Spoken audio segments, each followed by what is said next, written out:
Aput manono dongruoge mag piny owacho e od bura mamalo osingo mar chwalo paro e od burano mabiro jiwo piny owacho mondo oti machiegni gi duol mag dongruok mag alwora en ni omenda ma piny owacho keto ne dongruok ok olal.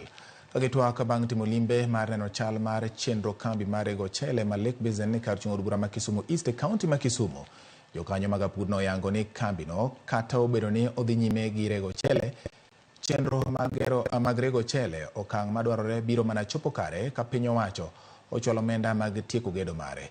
Jaod bura ma Kisumu East Shakil Shabir okwayo piny owacho mondo ochwal chenro mag siro jopur mag Jotelo kaachiel kod puoth Jotelo kochakore e okang' mokwongo nyaka giko.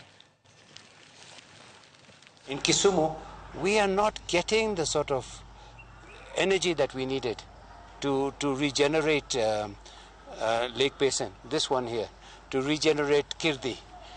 So we are looking with this machinery that's come. Well, all of you know that the rice that comes out of here is a small, very small amount, and the rest comes from other places. We should be 80% of the rice that is available in Kisumu should be coming through here. If the government actually advocates for bottom-up economy, this is where they need to invest and put more money in these projects, because very many people can actually be employed in these factories, and even more farmers can be included in the production, and they can get paid and get an income. We are collaborating with other agencies to work on the varieties of rice that should be produced.